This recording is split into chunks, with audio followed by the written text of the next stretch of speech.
commence à t'enrhumer. Salut à tous. J'espère que vous avez de l'énergie. Voilà, moi, comme disait Sébastien, là, c'est ma première conférence. Hein, je suis super content d'être là. En même temps, voilà, pas mal stressé. Voilà, je vais essayer de vraiment de donner le meilleur de moi-même et j'espère vraiment que voilà, on va passer un bon moment ensemble. Alors, je me présente. Ouais, c'est bon. Ouais. Je suis coach de héros. C'est-à-dire que moi, mon objectif, c'est d'aider les geeks et les otaku à sortir de l'isolement et de l'addiction aux jeux vidéo, pour qu'ils puissent avancer vers leurs rêves. Alors tout d'abord, pour vraiment que ça soit clair pour tout le monde, je vais faire un petit rappel de ce que c'est qu'un geek et un otaku. Un geek, eh bien, c'est une personne qui est passionnée de nouvelles technologies. Et tout ce qui est en lien justement avec, que ce soit les consoles, mais aussi le hardware, le PC et tout cet univers-là. Et un otaku, c'est plutôt une personne qui est passionnée de culture de l'imaginaire, et notamment tout ce qui est lié à la Japan Animation.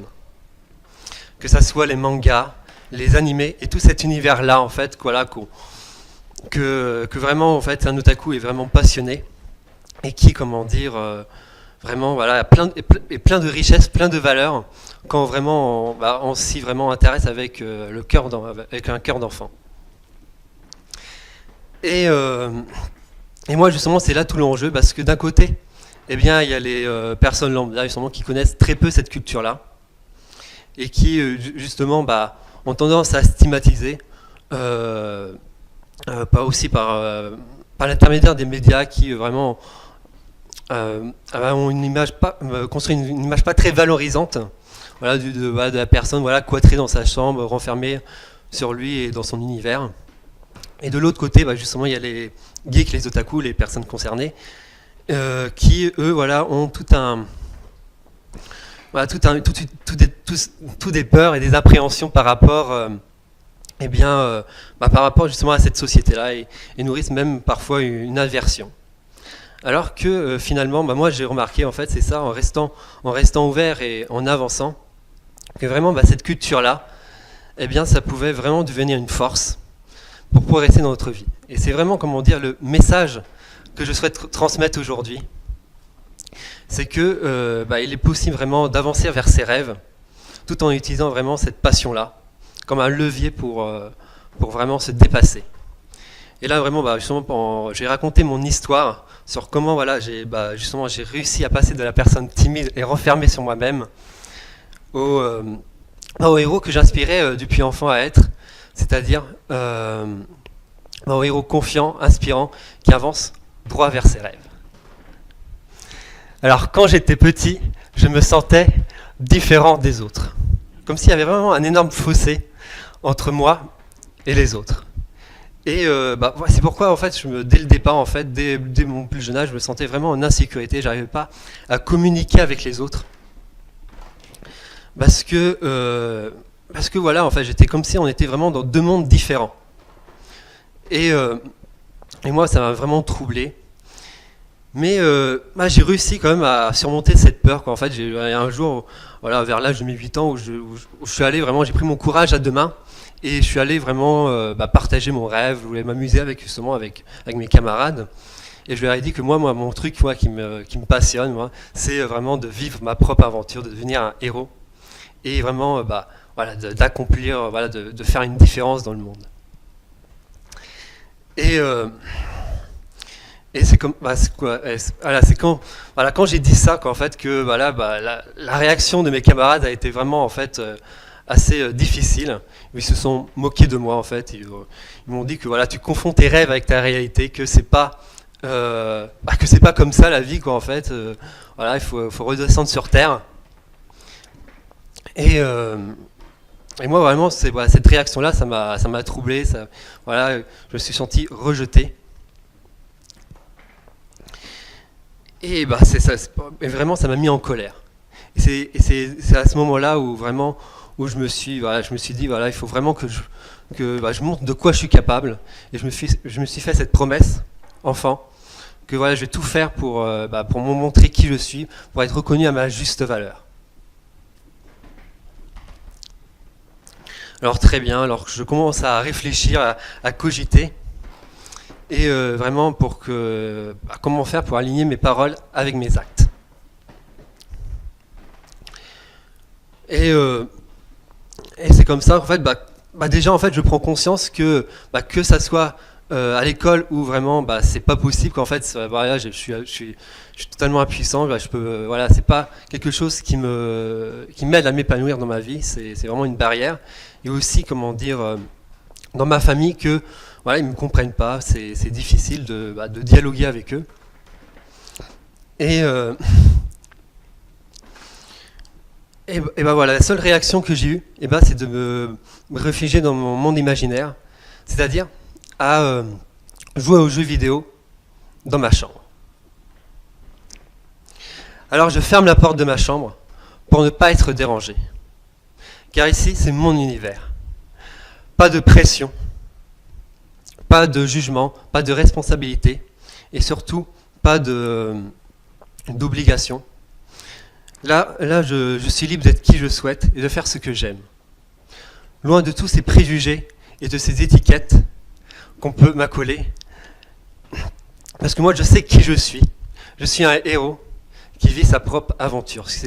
Je suis vraiment en cohérence avec mon univers à moi. Et c'est vraiment cette philosophie en fait que dès que je la suis, dès que je marche dans cette direction-là, que je prends conscience que finalement j'ai toutes les ressources en moi pour pouvoir faire face.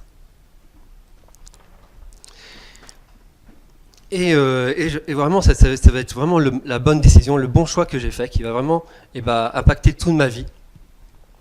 Parce que voilà, la vie va me lancer tout un tas de défis, notamment trois défis que je souhaite vous partager aujourd'hui. Le premier défi, c'est le défi de la solitude.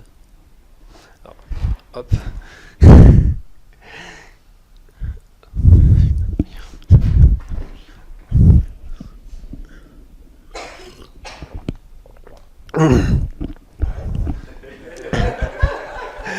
Ah, faut que je désaltère parce que sinon je vais mourir. Alors, qu'est-ce que c'est que la solitude déjà ? La solitude, c'est quelque chose de très subjectif, qui est vraiment propre en fait à chacun. En fait, chacun a sa propre définition du mot, de la solitude. En fait, c'est que ça soit, pour moi par exemple, ça a été le fait que j'avais très peu d'amis, que j'avais du mal à établir un vrai lien avec les autres. Mais ça peut être aussi des personnes qui sont entourées de tout un tas d'amis, mais qui se sentent aussi très seuls. Mais là où vraiment tous les éléments convergent, c'est qu'on gratte et qu'on fouille un peu justement ce qu'il y a en dessous. C'est un profond sentiment de vide intérieur. Ce vide intérieur-là qu'on a tous vécu dans notre vie, qui est vraiment en fait qu'on cherche à combler justement par tout un tas d'activités, d'éléments extérieurs, que ça soit la fête, les amis ou justement les jeux vidéo, et qui permet vraiment un peu de mettre ça de côté. Mais voilà, c'est pas quelque chose de... c'est pas pérenne.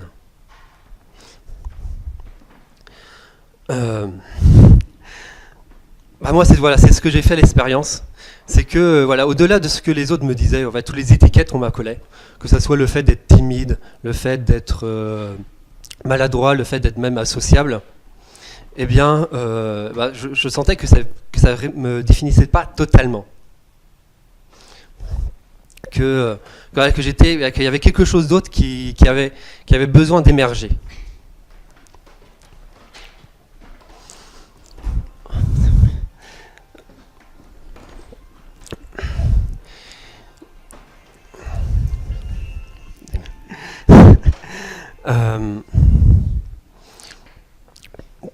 Et puis, la deuxième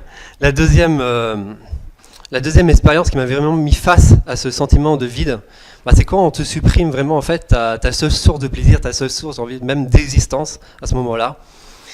Eh bien, c'est les jeux vidéo. C'est quand mes parents supprimaient la console ou coupaient le fil d'Internet, pas le fil. Et moi, ça faisait l'effet vraiment d'un coup de poignard dans le cœur. C'est vraiment comme si on m'arrachait un peu vraiment une partie essentielle de mon être, et que voilà, ça me mettait vraiment dans la déprime, quoi. Je ne savais plus quoi faire. Je me retrouvais dans ma chambre à m'ennuyer. Et bien naturellement, justement, en cherchant, en essayant de compenser, je me suis mis à écrire et même à m'imaginer dans l'univers de mes héros préférés. Et c'est là où vraiment j'ai eu une grande révélation. C'est quand vraiment en fait tout un tas d'émotions, j'ai vu tout un tas d'émotions, de sentiments émerger en moi, comme si vraiment en fait j'étais en train de jouer aux jeux vidéo. Et c'est là où j'ai compris que finalement en fait tout ça c'était en moi, tout ça c'était vraiment des choses qui étaient déjà présentes en moi. Que les jeux vidéo n'étaient que vraiment en fait un vecteur qui mettait en évidence tout ce qui se passait en moi. Et c'est dans cette perspective là que j'ai entamé mon introspection, que j'ai suivi un peu mon intuition et que je me suis dit là il faut que je continue, je tiens quelque chose. Et je me suis posé les trois questions, les trois questions que tout héros se pose au début d'aventure et même tout au long de leur aventure, pour avoir toujours la bonne attitude face à toutes les expériences difficiles qu'on peut vivre dans la vie. Ces trois questions-là, je vais vous les mettre tout de suite. Hop, ils sont juste après.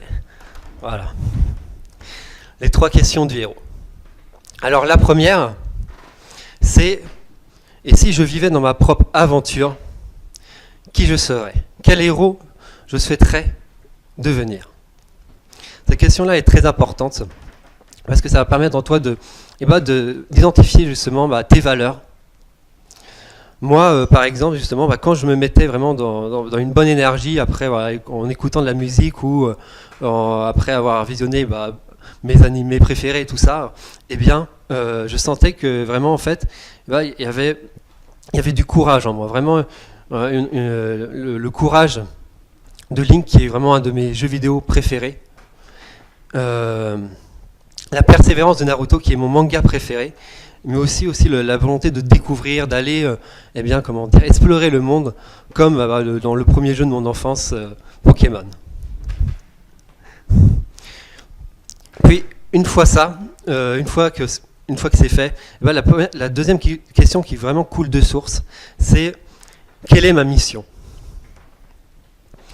Alors là, c'est vraiment tout simplement, qu'est-ce qu'il y a en toi, quel est le trésor que tu as envie de donner au monde, de transmettre au monde.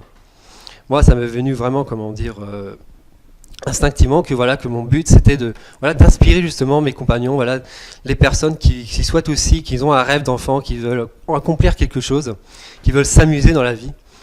Et vraiment de leur donner, leur partager mon expérience, leur partager mon savoir et les guider vraiment dans cette aventure-là, dans cette mouvance-là.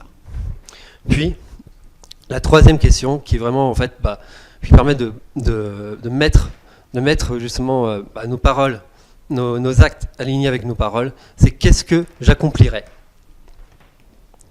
Là, c'est vraiment en fait de prendre ce qu'on a imaginé et de transférer ça dans notre réalité, dans notre vie quotidienne. Alors moi, par exemple, encore une fois, moi, le truc que je pouvais faire, en fait, que je me suis challengé à faire, c'est d'aller communiquer avec tout un tas de personnes, afin vraiment de les connaître, vraiment d'essayer de m'immerger dans leur propre univers, de voir ce qu'ils ont de bon, de voir vraiment leurs valeurs et vraiment de me passionner justement par rapport à ça.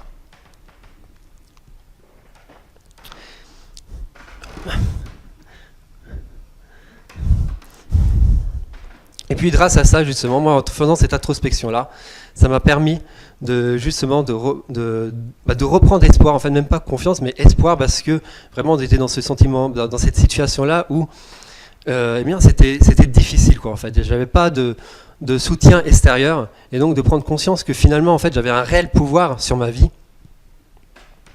eh bien ça m'a donné espoir, en fait ça m'a donné, comment dire, le courage nécessaire pour avancer et affronter justement la deuxième épreuve, qui va être très difficile, va me mettre plusieurs fois à terre, c'est l'addiction aux jeux vidéo.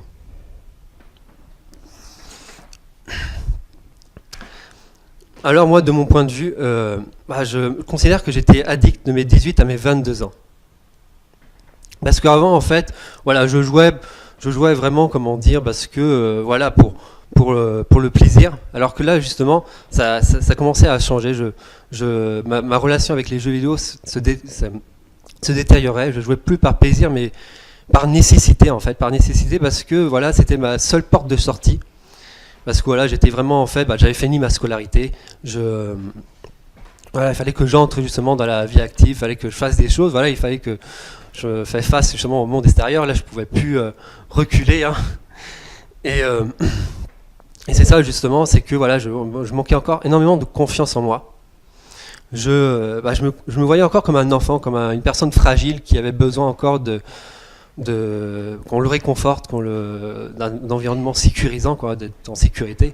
Et c'est pour ça que voilà, c'est à ce moment-là que je me suis vraiment barricadé un peu dans ma chambre.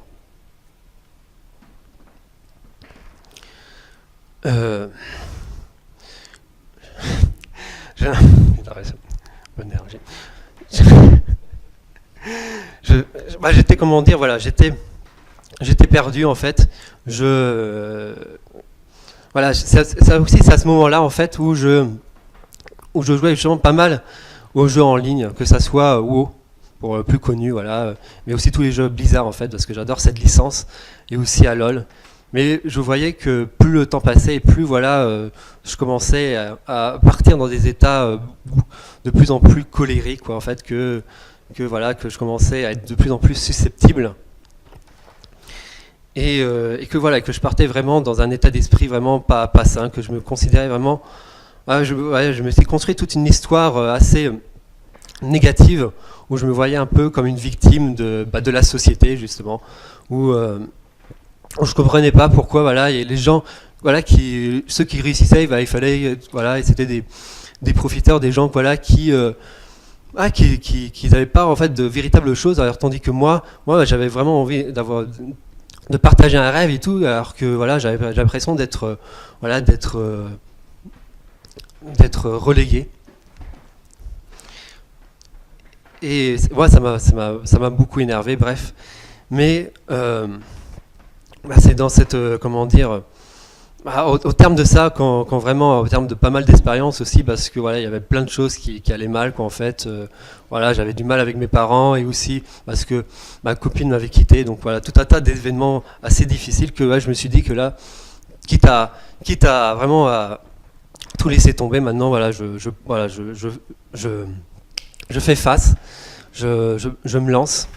Voilà, j'honore ma promesse d'enfant, quoi, en fait, parce que je voyais que c'était pas moi, que j'avançais vraiment dans un chemin qui me reflétait pas. Et donc, je me suis, comment dire, j'ai commencé à chercher tout un tas de, comment dire, de solutions pour m'en sortir. Et c'est comme ça que j'ai découvert l'univers du développement personnel.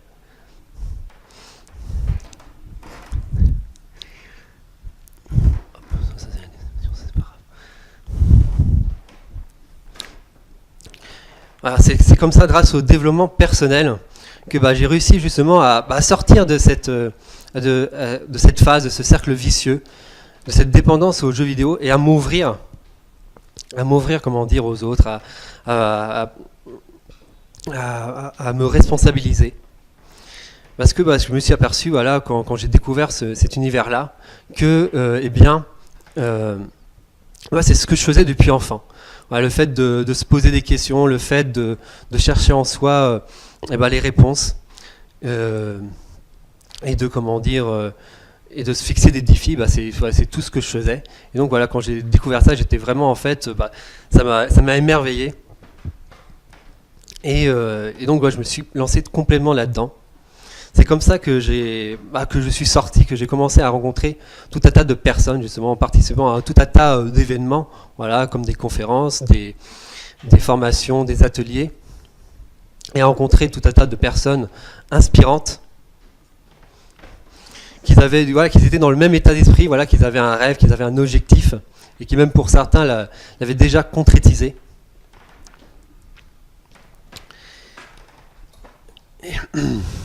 Et moi, ça m'a donné justement la confiance et surtout la motivation pour passer à l'action. Et la première action que j'ai faite, qui était vraiment en fait assez très banale, hein, mais assez comment dire compliqué pour moi, dans l'état d'esprit où j'étais, c'était tout simplement de sortir et de promener mon chien. Vraiment, voilà, c'est super banal, mais voilà, ça m'a permis justement un peu d'aller dehors, de reprendre un peu contact justement avec la nature, de sortir. Puis la deuxième étape justement, une fois que j'avais réussi, oui. Ouais, parce que ça fait du bruit. Ouais, ça fait du bruit. Ouais, je vais faire. Ah ouais, c'est enregistré. Ouais, un peu. Ouais, je vais éloigner un peu. D'accord. Ouais, je vais éloigner. Ouais, j'entendais. Ouais, c'est vrai. C'est vrai. Ouais, j'avais. Merci pour la remarque. Et donc voilà, j'ai commencé justement. La deuxième action, ça a été de réaliser des vidéos, justement. C'était le truc que je souhaitais faire depuis tout petit, encore une fois, de partager mon univers, voilà, comme sur YouTube, voilà, de faire un peu, voilà, de partager ma passion, mais que j'avais jamais osé faire, justement, pour tout un tas d'excuses, justement, voilà, que c'était pas intéressant, que j'allais me faire juger, tout ça, que vraiment, voilà, c'était pas possible. Mais là, je me suis dit, voilà, de toute façon, là, maintenant, j'ai tout ce qu'il faut, voilà, maintenant, j'ai plus d'excuses, maintenant, j'y vais. Et c'est comme ça que j'ai commencé à faire ma première vidéo, aussi bien que ça soit chez moi, dans ma chambre, mais aussi à l'extérieur. Alors ça a été très difficile au départ, hein, vraiment, je bégayais encore, hein, j'avais du mal à m'exprimer, c'était assez compliqué. Mais voilà, j'ai quand même continué et tout, parce que voilà, je sentais que voilà, j'avais envie de transmettre ce message. Et finalement, voilà, ça s'est réglé. J'étais de plus en plus à l'aise. Et aussi bien, comment dire, à l'extérieur, où vraiment, en fait, là, c'était encore plus difficile parce que dans la petite ville dans laquelle je suis, où vraiment, dès que tu fais quelque chose qui n'est pas très commun, comme voilà, sortir un peu ta perche et te filmer, ça t'attire un peu le regard des gens. Là c'est difficile d'être distrait. Mais voilà, j'ai encore continué, j'ai hésité, mais j'ai le fait. Et finalement, je me suis aperçu que à part que ça surprenait les gens, voilà, il y avait pas, ça dérangeait pas plus que ça. Finalement, en fait, toutes mes histoires, en fait, c'était que vraiment dans ma tête. Et j'ai pris conscience que finalement, en fait, c'était vraiment que mes peurs, voilà, c'était juste vraiment subjectif. Et c'est d'ailleurs ce que j'exprime dans mes vidéos, justement, c'est que voilà, vous voyez, là, je suis en train de me filmer et finalement tout va bien. Je me sens même plus libre, je me sens même plus libéré. C'est vraiment, comment dire, quelque chose qui fonctionne. Et voilà, c'est ça que je souhaite terminer, c'est que vraiment tous ces concepts-là, du développement personnel, que ça soit prendre confiance, développer sa volonté, tout ça fonctionne, mais vraiment avec deux conditions assez importantes. La première, c'est que ça soit fait avec conscience, c'est-à-dire que tu as véritablement une intention, en fait, de réaliser quelque chose, de vraiment, que ça soit pour toi, mais aussi pour les autres, et que ça soit en phase justement avec tes valeurs, et aussi avec intelligence, c'est-à-dire que ça corresponde vraiment à ta personnalité, à ta façon de faire. Parce que voilà, il y a tout un tas justement de méthodes justement pour prendre confiance, pour gagner en motivation. Mais voilà, en fait, il faut vraiment trouver celle qui nous convient. Et voilà, et je finirai sur ça justement pour conclure. Voilà, que ma phrase, mon credo, mon indo, c'est vivre. Voilà, vivez votre propre aventure, vraiment. Voyez votre vie comme une aventure. Car c'est ça, en gardant l'esprit ouvert, et que vous allez trouver les solutions. Surtout dans les moments les difficiles, où là, comment dire, ça devient compliqué.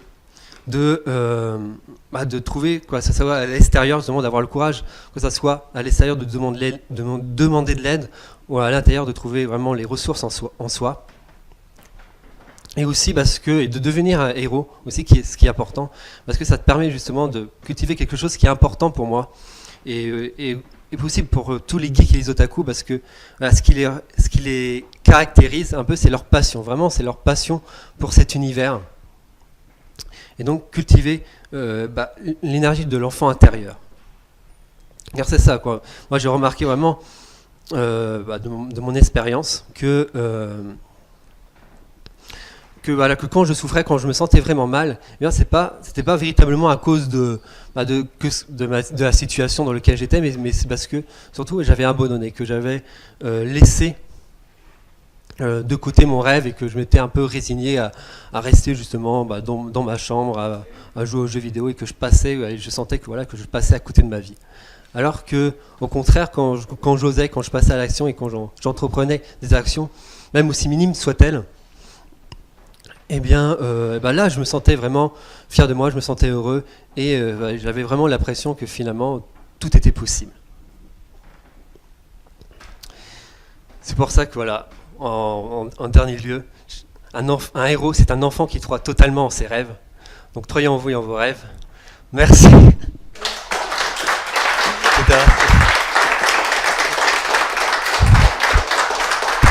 Je l'ai fait. Attends, t'en vas pas, en fait, ne crois pas que ce soit terminé, parce que j'ai quand même quelques questions. Question-réponse, hein. Bah ouais, forcément. Et je vais commencer par te poser des questions. Comment tu te sens là maintenant ? Là, je me sens un peu épuisé, là, un peu la gorge sec, c'est ce que c'est. Ok, ouais, t'as mérité de boire un peu. Est-ce que tu te sens soulagé ? Je me sens fier de moi, oui, ouais. Ouais, je me sens, j'ai fait le premier pas. Ouais. Est-ce que tu peux raconter, est-ce que tu veux bien partager aux personnes qui sont là, qu'est-ce qui fait qu'aujourd'hui tu sois là, sur cette scène, à faire une conférence devant tout le monde ? C'est le fait justement de partager mon expérience et mon savoir, quoi, en fait, de vraiment, et surtout de dire que vraiment, en fait, tout ce qu'on imagine, en fait, tout ce que notre passion, en fait, peut vraiment nous aider à avancer, à progresser, quoi. En fait, c'est vraiment ça. Moi, je le ressens vraiment comme ça, quoi. En fait, cette détermination que j'avais dans les jeux vidéo, j'ai réussi vraiment à le transférer dans ma vie. C'est comme ça, en fait, en faisant vraiment ce travail-là que j'ai réussi à trouver tout le temps la puissance en moi. C'est vraiment, mais pour me dépasser. Mais qu'est-ce qui a fait que tu sois là aujourd'hui et que tu le fasses vraiment, que tu fasses le pas d'aller faire cette conférence ? Qu'est-ce qui a, parce que tu as eu la boule au ventre, tu as eu peur, tu as eu plein de choses. Ouais. Qu'est-ce qui fait qu'aujourd'hui, en fait, tu braves donc tous tes doutes, toutes tes craintes, toute ta peur. Oui. Tu te retrouves devant des gens, bon, ils sont un peu bizarres, mais tu te retrouves devant ces gens-là qui sont peut-être en train de se dire, mais qu'est-ce qu'ils racontent ? Peut-être ils parlent mal. Peut-être. Tu vois là, je suis vraiment un mec cool, donc je t'écoute. Ouais, tu vois. Ouais, c'est j'avais envie, parce que voilà, le courage, quoi, en fait, j'avais vraiment, en fait, c'était une épreuve pour moi, quoi, en fait, déjà, en fait, vraiment un défi personnel. Et c'est quoi la chose la plus difficile pour toi là maintenant ? Le jugement des autres. Des gens là qui te regardent ? Oui. Ok.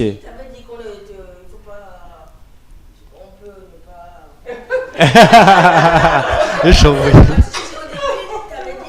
ne pas se soucier du jugement des autres. Oui.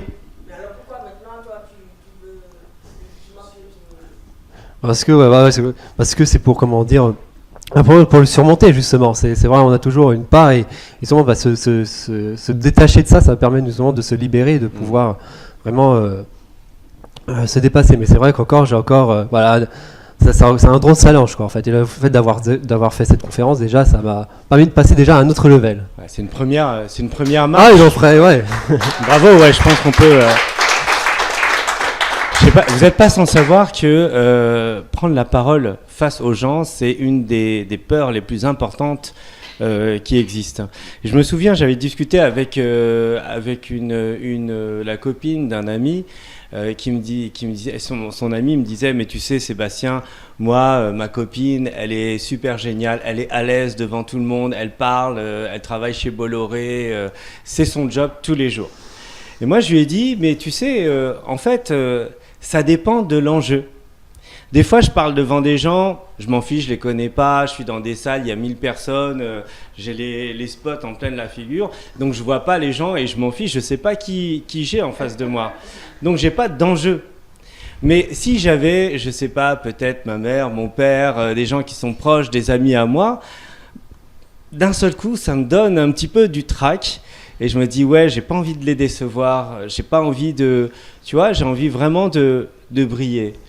Et ça, c'est vraiment quelque chose d'important. Oui. Donc, je me suis dit, tu vois, pour réussir à parler devant les gens, faut pas se donner d'enjeu. Faut se dire, c'est pas grave. De toute façon, il y en a qui disent, t'imagines tous les gens là, tout nus. Tu vois, en fait, tout le monde est fait pareil, tu verras, c'est assez sympa.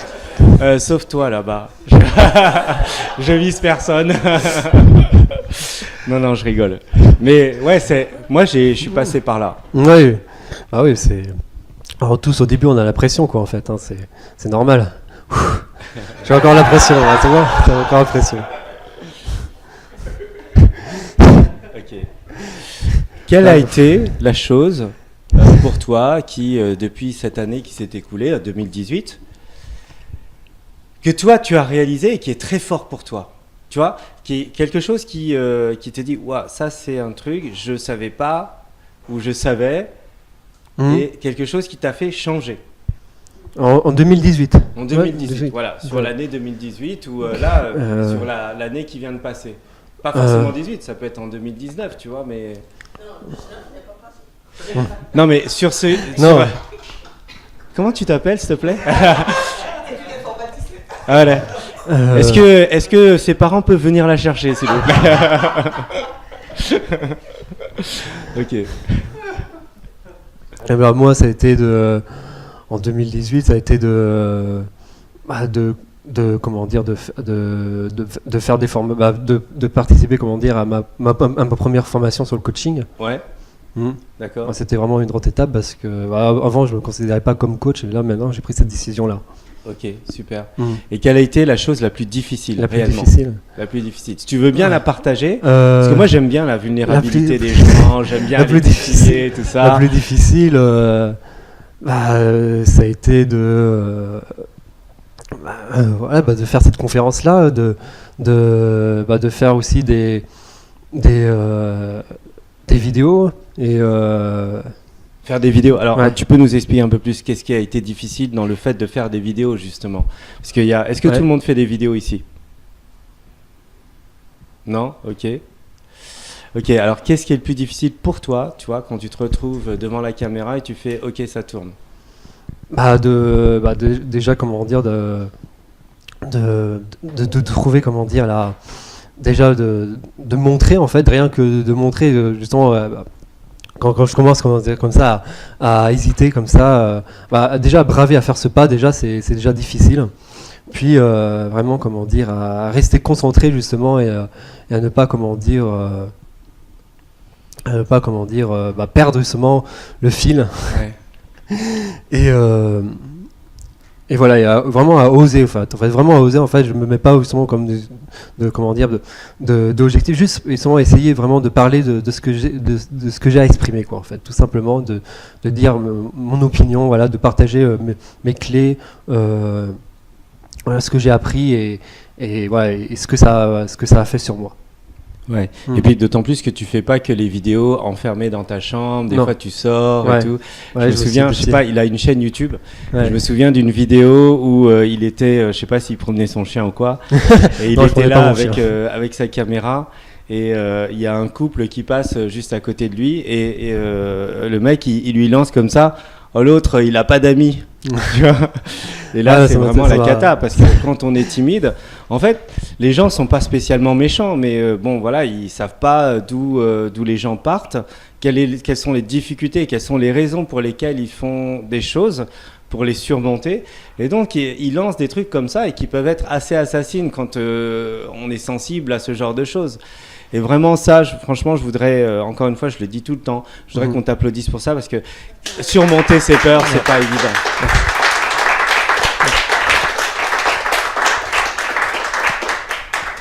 T'as vu comme il t'aime, c'est bon.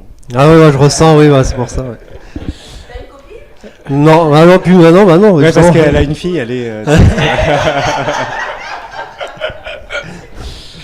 Ok. Super. Alors, est-ce que vous avez des questions ou des commentaires à faire à Adrien? Attends, je vais te donner le micro. Merci. Putain, c'est pas grave. Déjà, je te remercie, Adrien, d'avoir osé. Hein, c'est vraiment une force de caractère que d'oser, comme tu l'as fait, en partant de là où tu viens. Hein. Et quand tu as dit que tu étais fier d'avoir osé aller promener ton chien, Oui. ça peut faire rigoler comme ça. Ouais. Hein. Mais moi, je comprends vraiment, vraiment du fond du cœur ce que tu veux dire et comment c'est un courage. C'est peut-être un courage plus élevé que, je ne sais pas moi, de faire un acte héroïque au sens commun du terme, quoi. Et voilà, donc moi, ça m'émeut et je suis vraiment heureuse que tu aies réussi ça. Merci. Voilà, merci.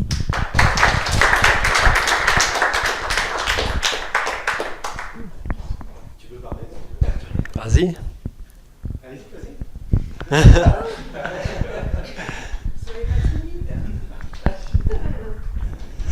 Adrien, je te remercie vraiment beaucoup. Enfin, tu m'as beaucoup ému. Vraiment bravo. Enfin, c'est. Enfin, j'ai même pas de mots là. Je suis vraiment émue. Et j'avais quelques questions en fait. Déjà, je voulais savoir si tu continues à jouer aux jeux vidéo. Est-ce que tu ressentais quand tu jouais, si c'était la même sensation que quand tu jouais quand tu étais plus jeune? Oui, bah là, j'ai un peu justement, il y a un moment justement, ouais, je me suis coupé des jeux vidéo, oui. Et là maintenant, bah, je reprends, ouais, j'ai ma petite Nintendo Switch avec moi. Et ouais, j'ai encore du mal justement à m'octroyer maintenant le temps. En fait, c'est un peu l'inverse. Justement, avant, j'avais tout mon temps pour jouer. Maintenant, Et t'as moins de temps. j'ai beaucoup moins de temps pour jouer. Donc du coup, ouais, c'est difficile en fait d'être sur les deux. Mais ouais, c'est ça en fait. Maintenant, essayer de prendre du temps pour jouer un peu, pour retrouver justement, parce que c'est quelque chose d'important pour moi. Je sais que après, voilà, quand je joue après, ouais, ça me permet d'être plus dans le plaisir, quoi, d'avoir plus de réconfort. Ouais. D'accord. J'avais une deuxième question. Tu disais que tu faisais des vidéos. Je trouve ça vraiment courageux. Même moi, j'ose pas faire des vidéos de moi-même. Ouais. Et je voulais savoir ce que tu ressentais quand tu te regardais. Tu vois, après, quand tu te regardes dans les vidéos. Ouais, ça c'est le cauchemar, ça. Ça, c'est vraiment le cauchemar, ça. Ça, c'est pour ça que j'ai du mal avec le montage, tout ça. Je suis très perfectionniste, j'essaie de couper tout ça. Et pendant longtemps, j'ai fait plein de vidéos, en fait, mais plein de choses, je n'ai pas osé les publier. Et donc, mais voilà, je me suis dit, quoi, il faut que j'en publie quelques-unes. Et donc, voilà, j'ai essayé de publier vraiment les meilleures où je me disais, voilà, celle-là, voilà, ça représente plus ou moins voilà, ce que je veux dire et tout. Et voilà, elle est pas trop mal. Bon, allez, j'y vais, j'ose, je la mets et tout. Et des fois, même, j'essayais vraiment, en fait, de me monter, même pas, en fait, de la publier directement, quoi, en fait. De la publier directement, quoi, en fait, en mode, hop, je l'ai fait. D'accord. Voilà. Super, merci beaucoup.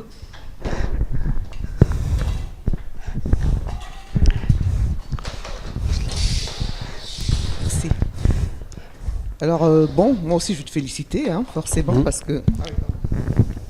Je vais te féliciter, Adrien, parce que je sais que cet exercice n'est pas facile, mais j'ai envie d'aller au-delà de ça. Quand tu as publié ton événement, moi, je l'ai partagé, et j'avais marqué aux jeunes et aux moins jeunes. C'était un clin d'œil. Parce qu'en fait, j'avoue que je ne me sentais pas forcément concernée par le sujet. Les geeks, les machins, c'est pas trop mon truc. Par contre, en assistant là aujourd'hui à cette conférence, je me suis dit, c'est un cadeau de pouvoir assister à cette conférence parce que moi j'ai des enfants qui aujourd'hui ont 30 ans, 32 ans, j'ai des petits-enfants Et je me souviens très bien de la période où mon fils, notamment parce que les filles, c'est autre chose, mon fils, il jouait beaucoup à la PlayStation et à plein de trucs. On a même été une nuit à minuit à Virgin sur les Champs-Élysées pour être les premiers parents à acheter le PlayStation du petit et d'être derrière à l'engueuler parce qu'il jouait. C'est important de le dire. Parce que les parents, on se sent ce rôle de donner ce qu'on peut de mieux à nos enfants. Et en même temps, on a le devoir de freiner. Mais c'est très difficile. En t'écoutant, j'ai fait plus de 15 ans en arrière et je me suis dit, mais comment j'ai vécu, bon, il n'était peut-être pas geek, ou bien le terme n'existe pas, mais je me suis dit, mais comment j'ai vécu le fait qu'effectivement, pour manger, il fallait l'appeler, pour machin, il fallait courir après. Non mais attends, c'est pas un hôtel ici. Il y a eu ça, cette période. Et donc, en t'entendant, je me dis, mais au fond, ça, c'est aussi signe d'une certaine souffrance, d'un certain malaise. Ça ne veut pas dire que c'est dramatique. Mais tu vois, j'étais très intéressée de voir comment tu as mené tout ce que ça peut transmettre ou signifier. Et quelque part, j'aurais presque aimé qu'il y ait plus de parents ici présents pour se rendre compte, même a posteriori comme moi, parce que, comme je dis, je suis grand-mère, je vais guetter, je vais surveiller un peu mes petits-enfants. Quand mes enfants vont vouloir freiner ou à tort, leur dire, mais allez regarder ce qui se passe chez cet enfant. Parce que c'est pas que les apparences, il est isolé, mais pourquoi, etc. Et donc voilà, ça, je voulais vraiment te remercier, parce que c'est un cadeau que tu me fais en tout cas. Merci. Merci. Merci. Bon, ok, ça suffit, hein, les genres, c'est génial, c'est top et tout. Est-ce qu'il y a des questions? Ouais, vas-y. T'es génial, c'est super. Non, merci beaucoup. J'avais juste une question, justement, je rebondis un peu sur ce que dit Mabé. Dans ta démarche, est-ce que tu veux plutôt toucher les enfants ou jeunes adultes qui jouent, ou justement alerter, avoir un message d'alerte auprès des parents sur ce sujet-là? Moi, j'ai 2 petits-enfants, mais qui sont déjà très addicts à tout écran. On essaye de freiner ça, mais mon mari aussi est un geek, donc forcément, je me sens seule. C'est ça. Mais bon, on arrive à donner des limites quand même, parce qu'on sait le danger que ça peut être, et tu l'as très bien exprimé, la solitude, l'isolement, et puis d'être un peu décalé. Donc voilà, ma question c'était quelle est...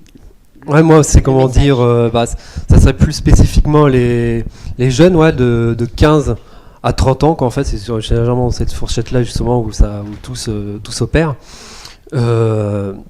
Après, justement, quand c'est des mineurs, faut que ça soit aussi avec les parents, qu'en fait, faut que je communique. Et donc, sensibiliser aussi les parents aussi. Je trouve que c'est important, justement, parce que c'est eux qui sont le premier face à ça, quoi, en fait. Donc, ouais, les deux. Une autre question ou un commentaire? Vas-y. Oui. En fait, moi, j'étais un peu traversée par divers sentiments. Parce que comme ça grésillait, je commençais à vraiment avoir... tu vois, il y avait quelque chose de limite douloureux où je me disais, ah non, parce que non, là, c'est insupportable et tout. Et en même temps, j'étais un peu comme toi, c'est-à-dire qu'il y avait quelque chose qui m'attendrissait, comme quelque chose de l'enfant. Ouais, tu vois, un enfant qui va faire ses premiers pas de danse ou sa première... et tu vois, ça me fait des frissons, rien qu'à te le dire. Il y avait quelque chose... J'étais en même temps un peu agacée, tu vois, un peu. Et en même temps touchée, émue. Et vraiment, oui, c'est ça. Je te trouve courageux. Et je voulais dire que moi, j'étais addicte au sudoku. Ah oui? Je rentrais chez moi, le premier truc que je faisais, la cigarette et le sudoku. Et je passais, et puis au bout de 3 heures, je me disais, oh, mais j'ai rien fait. J'ai fait que de jouer au sudoku et fumer 3, 4, 5 cigarettes. Et ça a duré quelques mois. Et puis j'ai animé une cure de raisin, donc j'ai arrêté de fumer, on arrête de fumer pendant la cure de raisin. Je suis revenue, je n'ai plus fumé. Et j'ai l'impression de reprendre vie. d'un seul coup, ben voilà, je fais autre chose, je range, je fais de la couture, je fais du tricot et tout. Et je me dis que c'est hyper important ce que dit Mabé, c'est-à-dire faut être vachement vigilant. Et en même temps, quand on l'a vécu, tu vois ce que je veux dire, c'est une période à passer. Ouais, tu peux pas non plus faire... faut accepter, faut accepter cette phase-là. Il a besoin de ça, c'est un peu, j'ai envie de dire, un peu son karma, il a besoin de ça. Oui. Comme tu as des gens qui ont besoin d'aller au fond. C'est pour ça, c'est un chemin, quoi, en fait. C'est exactement un chemin. Il y a des gens, c'est comme ça, il faut qu'ils touchent le fond pour c'est pour ça pour sentir la vie. Et puis tu en as d'autres, non, ils naviguent tout le temps. Voilà. C'est sûr que c'est pas dramatique, mais les témoignages, c'est super important. C'est vraiment... Moi, j'aime bien quand tu parles de partager, parce que, c'est pas du concept, c'est vraiment du réel. Et ça me touche beaucoup. Merci.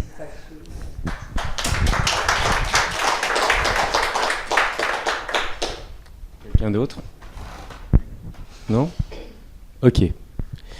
Bah écoute, en tout cas, une des grosses difficultés là pour cette conférence, c'est que Mabé, Grégory, moi, on est allés au salon Paris Manga. Et là, on s'est aperçu qu'il y a plein de geeks otaku, des gens qui portent des costumes, sont dans cet univers-là. Et encore, j'en discutais avec Adrien, je crois que c'était hier ou ce matin, et il me disait, oui, mais on disait que ces gens-là, finalement, ils sortaient pas du tout. Et il y a combien de gens qui sont geeks, otaku et qui restent enfermés chez eux parce qu'il y a forte pression de la famille qui leur disent « toi, t'es pas normal », etc. Et donc, ils se sentent un petit peu à l'écart du monde. Et la question que je me posais, c'est comment on fait pour sortir ces gens-là de chez eux qui sont quand même quelque part dans une forme de prison solitude, de prison dorée, ou je ne sais pas comment on peut appeler ça. Et faire en sorte que ces gens-là sortent et puissent sociabiliser, rencontrer des gens, échanger et se dire « Ok, on n'est pas tout seul et on est normal ». C'est juste que, je déteste l'idée de la normalité. Oui, je veux dire, c'est anormal. Oula, c'est dur.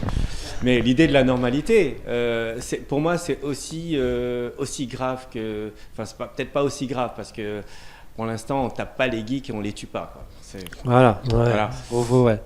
Comment? Tu disais? Est-ce que?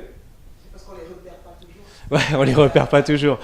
Mais voilà, c'est aussi grave qu'une forme de racisme, et c'est aussi grave que de dire, moi je suis supérieur à toi, toi tu es inférieur parce que tu penses pas les mêmes choses, tu vis les choses différemment.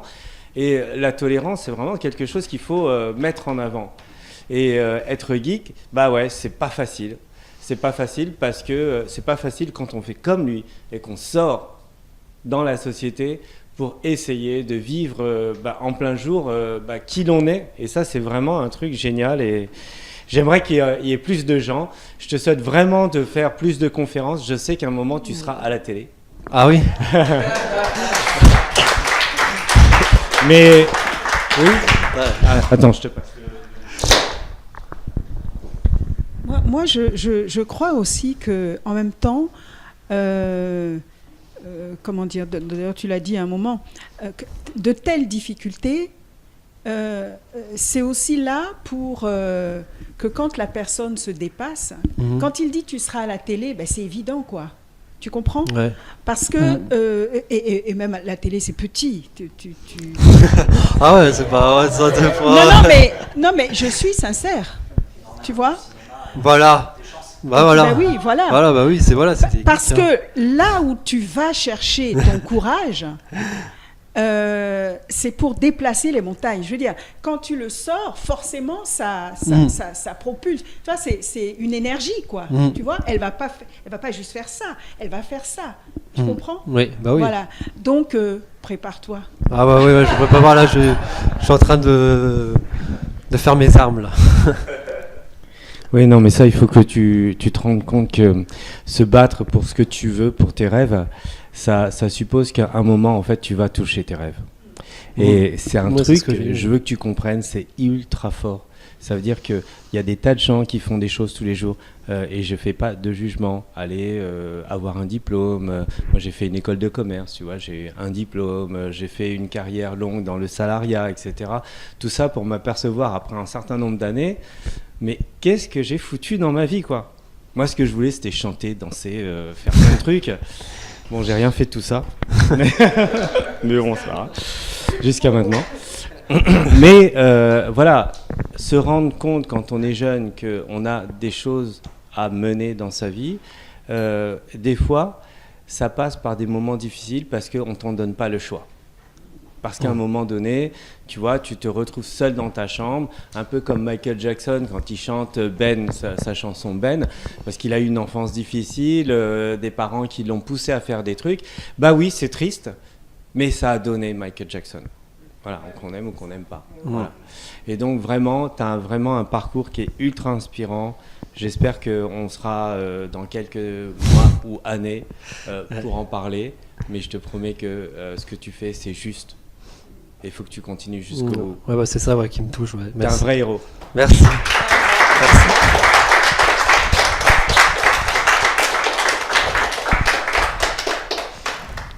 Et la dernière question pour clôturer, c'est... voilà, maintenant tu as fait ta conférence.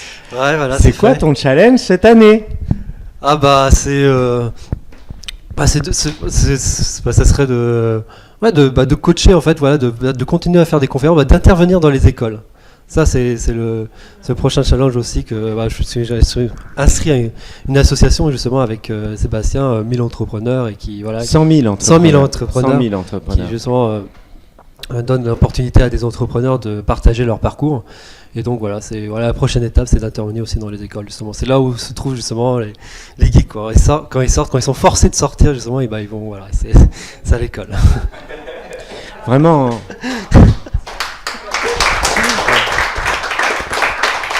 Petit aparté, 100 000 entrepreneurs, c'est une association. Si vous avez quelque chose à partager au niveau des collèges, au niveau des lycées, au niveau des grandes écoles, voilà, inscrivez-vous. Il y a 2500 demandes par an. Aujourd'hui, il y a 1200 par personne qui peuvent intervenir dans les écoles. Donc, il y a une forte demande. Et c'est vraiment important de se dire, là, dans les générations qui ont peut-être 12, 13, 14, 15 ans, dans ces eaux-là, avoir un impact. Et leur dire, le monde peut-être, tu vois, il est en train de changer, peut-être qu'aujourd'hui, tu sais pas, on te demande de faire une orientation entre compta, juridique, gestion, histoire, etc. Alors que le monde de demain, je vous promets, ça n'aura rien à voir avec le monde d'aujourd'hui. Voilà. Et ça, c'est vraiment génial. Donc, j'espère que quand tu interviendras dans les écoles, on sera là pour le voir, quoi. Merci à tous. Merci.